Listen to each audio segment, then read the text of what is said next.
Hi everybody, welcome back to TeachMeToHit.com. Coach Mike Schaefer here. Today I want to talk to you about another T drill. This drill, I call it, stance, test, break drill. After a couple of the key positions, stance, stride, shift drill.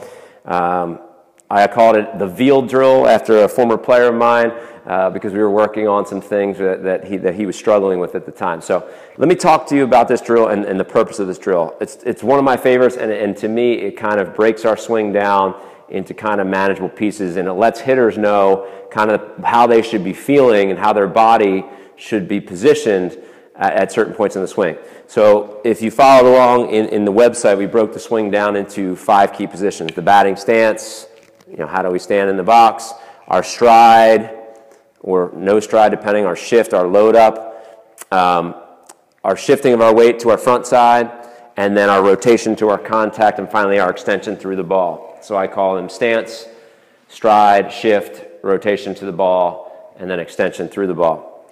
So this drill is we're going to do the first 3.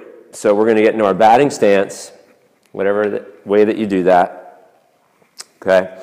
We're then going to do our stride, so if we lift or whatever we do to get in our stride, so our front foot is hitting, our hands are staying back. So we're going to get into stride position, so we'll go again, stance to stride, and then we're going to go into number 3, it's going to be our shift. We're going to get that shift into that front leg, stiffen up and post on that leg, back heel coming off the ground, back knee turning in, hand still staying in that power position near the shoulder. So we're going to get there, and then from that position, we're just going to hit. What we should feel is if your hitters do this right, they should feel a tremendous amount of power being able to still unload through the ball. If you just ask your players, or you try this and you go through it and you shift and their hands are coming down. Some of the players I've had in the past had problems where their hands would drop down with their front heel dropping down too early, and then they would only be able to rotate and generate power from here. Obviously it's going to be on an upward swing and they're not going to have as much torque and ability to turn through the ball. So we want them to get in a position, we want you to get in a position where you're going to stride out, you're going to shift, you're going to feel all this weight and hands still back here. Weight is more into the front leg than the back leg. We're taking weight off this leg, driving it into this leg, but the hands are staying back. So we're creating this stretch through our core.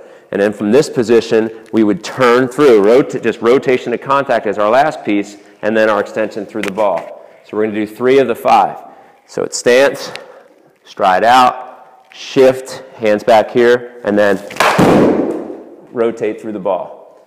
Okay? I think that will help you and help your players, if you're working with players, kind of break the swing down into its pieces. And then obviously we can add some rhythm things to that as well as we go.